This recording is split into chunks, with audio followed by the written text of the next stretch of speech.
को नाजायज ज्यादती करके बाहर करवा दिया।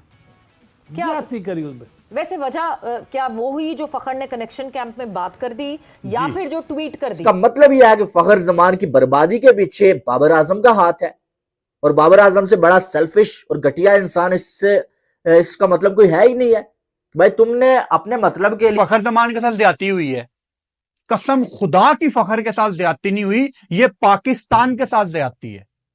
हो तो नेचुरल ओपनर, तुम हो तो मेरे दोस्त, तुम हक में तो मेरे ट्वीट करोगे, लेकिन कभी मैं तुम्हें तुम्हारे कंफर्ट जोन पे क्रिकेट नहीं खिलाऊंगा। मैं तुम्हें खिलाऊंगा जब तुम कॉम्प्रोमाइज करोगे पाकिस्तान के लिए, मैं नहीं करूंगा। कहीं ना कहीं बोल देंगे कि ये सब कुछ पीआर एजेंसी ने करवाया, मेरा इसमें कोई कसूर नहीं, मुझे तो अंग्रेजी भी नहीं आती, इतनी लंबी अंग्रेजी लिख दी इन्होंने। और फिर शायद इसी को बेस बनाकर एजेंसी को बैन कर दिया जाए, और शायद इसी चक्कर के ऊपर जो है ये सारी गेमें भी अभी चल रही हैं, हर तरह से लड़ रहे हैं, हर किसी को पता है कि कुछ भी हो सकता है। तो ये कुछ डॉट जब बाबर आजम का पहले इशू बना कप्तानी से हटाने का, तो शाहीन अफरीदी ने ट्वीट की थी, हारिस रऊफ ने ट्वीट की, और अब इशू बना तो फखर जमान ने ट्वीट की। तो तीनों के पीछे एक चीज है जिसका नाम है साया, जो कि इनके सोशल मीडिया को डील करता रहा है। अगरचे शाहीन अफरीदी ने बाद में साया से अपने आप को डीअटैच कर दिया था, वो अब साया का हिस्सा नहीं है, क्योंकि उनको ये लगा सोर्सेज के लिए फखर जमान को यूज कर लिया। जब उसको सजा मिली, तुम्हारे अंदर इतना जिगरा नहीं है कि तुम एक ट्वीट कर सको कि भाई फखर जमान के साथ गलत हो रहा है।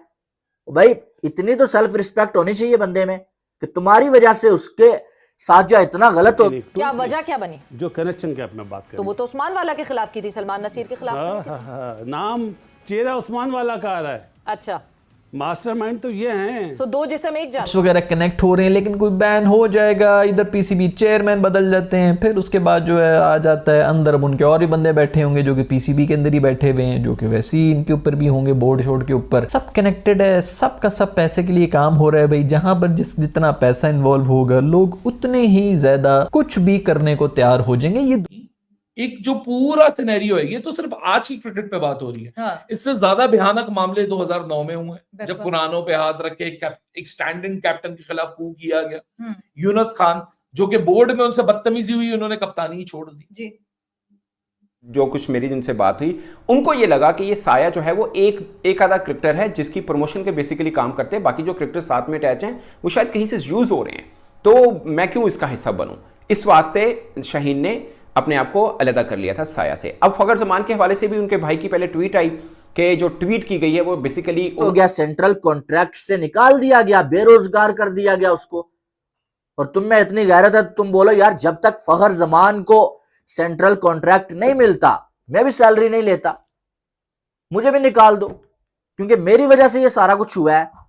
क्या बाबर आजम में इतनी जुर्रत है कि बाबर आजम एक ट्वीट करके कह सके यार मैं जो फखर जमान से तो ऐसे तो बहुत सारे वाक्य आपके बाद भरे हुए, लेकिन वही वाली बात है कि एक लेवल ऑफ इनसिक्योरिटी, बल्कि तुम ज्यादा नजर डाल सकती हो, तुमने तो मल्टीपल एरास देखे हैं इस डिजास्टर के।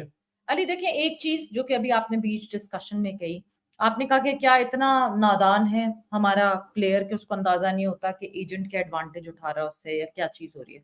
उन्होंने नहीं की थी, इनडायरेक्टली वो कहना चाह रहे थे कि साया ने की है, बाद में फखर जमान के भाई ने ट्वीट भी डिलीट कर दी। मुझे लगता है कि फखर जमान एक खुद सीधे इंसान है, और वो बाबर आजम के बारे में जो राय रखते हैं वो कई बार मीडिया के सामने भी बोल चुके हैं, और इसके अलावा वो क्रिकेट बोर्ड के एक दो बंदों से उनकी फोन पे बात, उन्होंने बोला कि यार मैंने अपनी जो दिल की बात थी मैंने वो कर दी है। अगरचे ऑफ कोर्स लफाजी जो थी वो सब साया की थी, साया ने जो किया होगा वो फखर जमान से कॉन्सेंट लेके ही किया होगा, इसमें कोई शक नहीं है।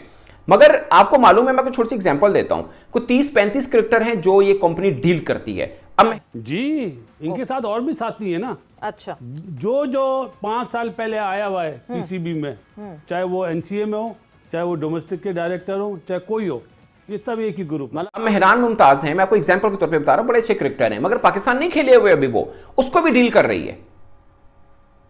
क्यों? क्योंकि इस कंपनी के अंदर 2-3 क्रिकेटर्स ऐसे हैं जो पाकिस्तान क्रिकेट बोर्ड के साथ भी अटैच हैं, और वो देखते हैं कि ये क्रिकेटर अपकमिंग क्रिकेटर है, ये पाकिस्तान टीम में आ सकता है, फौरन उसको अपने उस ग्रुप के अंदर शामिल कर लेते हैं, उनको उनके साथ कॉन्ट्रैक्ट करते हैं और फिर चीजों को लेकर चलते हैं। यानी पाकिस्तान क्रिकेट बोर्ड के सेंट्रल कॉन्ट्रैक्ट के अंदर इतने क्रिकेटर्स नहीं हैं जितने। मेरे दोस्तों, कुछ किस्म की खबरें आ रही हैं कि फखर जमान ने यू टर्न ले लिया है। वो जो बड़ी दोस्ती के लिए उन्होंने ट्वीटें की थी उसके ऊपर कोई खबरें आ रही। अब मुझे नहीं पता भाई कि ये सच है कि नहीं है, लेकिन कुछ जो मुझे लोगों ने चीजें भेजी हैं उसके लिहाज से मैं रिपोर्ट करना। गलती हो गई है, चले मानते हैं, लेकिन आप उसके साथ इतनी बड़ी नाइंसाफी ना करें। लेकिन नहीं भाई, ये कभी नहीं करेंगे, कोई भी खिलाड़ी नहीं करेगा, क्योंकि इनको मालूम है कि हमें भी जो है सेंट्रल कॉन्ट्रैक्ट से फारिग कर दिया जाएगा, बेरोजगार हो जाएंगे। और बाबर आजम ने सारी लाइफ सेल्फिश क्रिकेट खेली है, तो इस मामले में बाबर कैसे जो है वो सेल्फलेस हो सकता है? बाबर छोड़ा कोई भी ट्वीट नहीं करता है। और बाकी भी समझदार खिलाड़ी हैं, उन्होंने देखे आप कि जो है वो जब ऐसा कुछ हुआ, ना ही जो है वो उन्होंने खुद ऐसा कुछ किया, ना ही उनके एजेंट्स ने ऐसा कुछ किया। साया के कॉन्ट्रैक्ट के अंदर क्रिकेटर्स हैं, ये आम जुबान में समझाने के लिए। मिसाल के तौर पर 2023 में आपको याद होगा एक मसला बना था, पाकिस्तान क्रिकेटर्स ने इनकार कर दिया कि हमें सेंट्रल कॉन्ट्रैक्ट में कम पैसे मिलते हैं और ये हमने नहीं एक्सेप्ट करना। उस वक्त चीफ सिलेक्टर थे इंजमामुल हक, ये रिपोर्ट भी हुआ वाकया। तो इंजमामुल हक ने बेसिकली साया के कहने के ऊपर क्रिकेटर्स ने ये किया। अब समझिएगा इस बात को कि हमने सेंट्रल कॉन्ट्रैक्ट नहीं लेना। साया मींस इंजमामुल हक खुद, समझ रहे हैं? और इंजमामुल हक चीफ सिलेक्टर भी थे पाकिस्तान क्रिकेट बोर्ड के। यानी एक तरफ से वो ये कह रहे हैं क्रिकेटर्स को कि आप कॉन्ट्रैक्ट को साइन ना करिएगा, दूसरी तरफ वो बतौर चीफ सिलेक्टर चेयरमैन उस वक्त ज़का अशरफ को कह रहे थे कि मैं खिलाड़ियों के साथ बातचीत करके आपका मसला हल करवा देता हूं।